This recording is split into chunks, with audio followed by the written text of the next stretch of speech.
million people depending on food banks?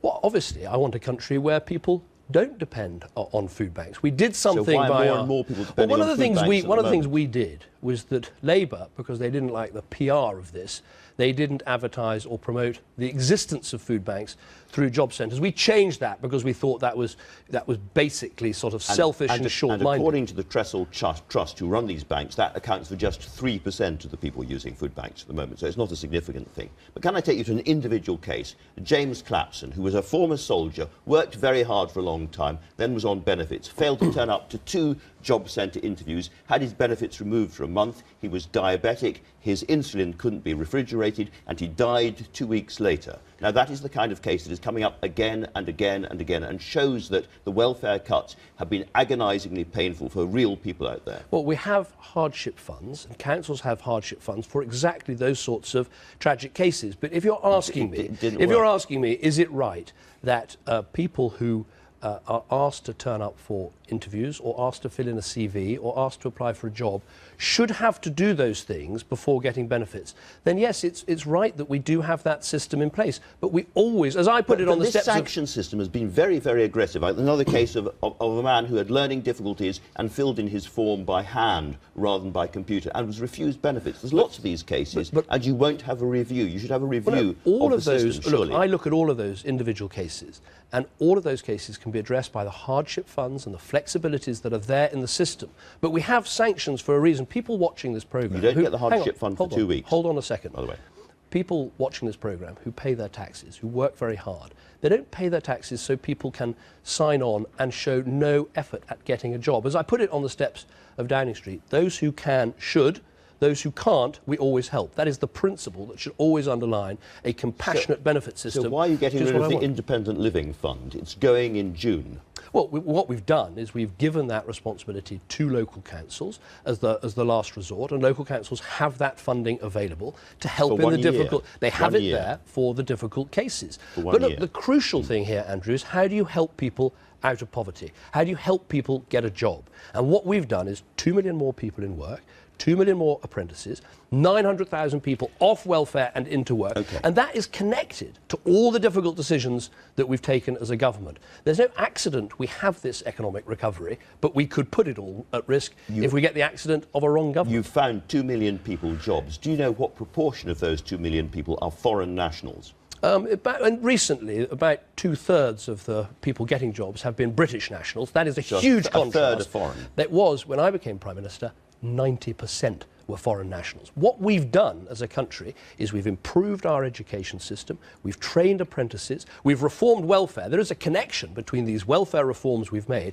that have helped British people into work. So the people who say the new jobs are all foreigners, wrong. The people who say they're not full-time jobs, wrong. About 80% of them are full-time jobs. And also these jobs are coming right across our country, in fact growing fastest in the northwest, not in the southeast or in London.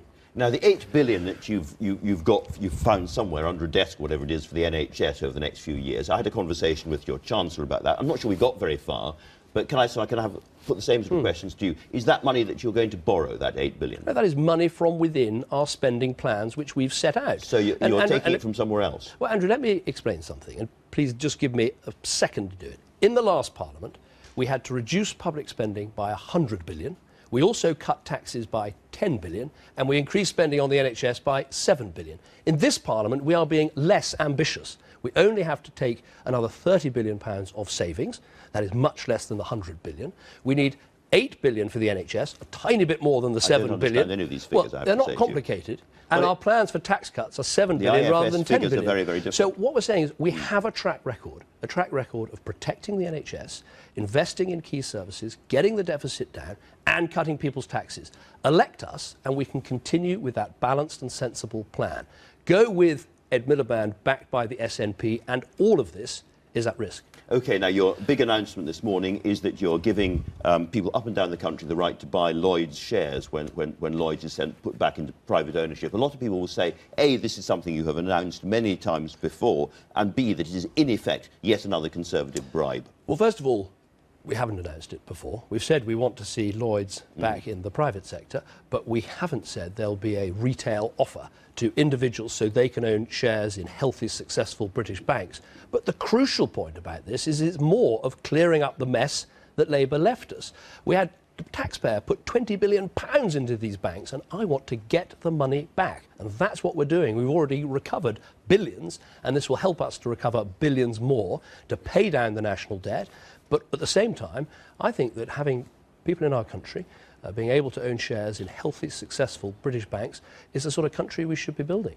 Mr Cameron, we're both enjoying this conversation very much indeed, and we'll start it again after the news, which we're going to Sian for now. The Prime Minister is still here. You also said to Evan Davies that if you didn't get those 23 seats, you would regard that as a failure.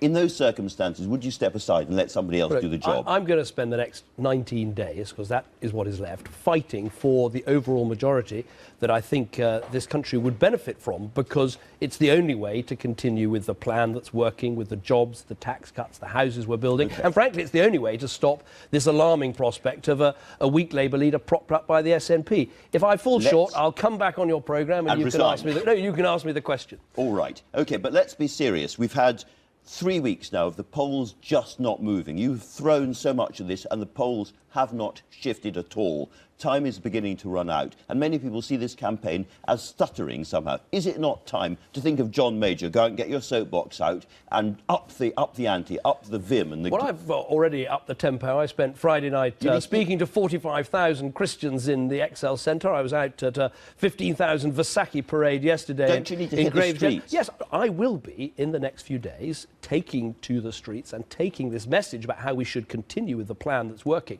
and avoid this calamitous prospect. Get away from the stage management, mix it up a bit, take some risks with real members of the public. As far as I can see, I'm about the only person who's done a walkabout in this election. But plenty more to come. Plenty more to come, and you'll see that, because this is such a vital election for our country, and we are at an absolute crossroads, whereas one route is stick with what's working and build on it for people, and the other is this calamitous prospect of Ed Miliband propped up by the SNP, who don't even want our country to succeed. I mean, that is why it is so serious. You told the Countryside Alliance magazine recently that your favourite sport was fox hunting. Is that really true? No, I'm a believer in country You said it's sports. my favourite sport, which I love. No, I love walking, I love fishing, I love all sorts of sports. And shooting. But fox hunting is a favourite sport. And I haven't taken part in it for many, many years.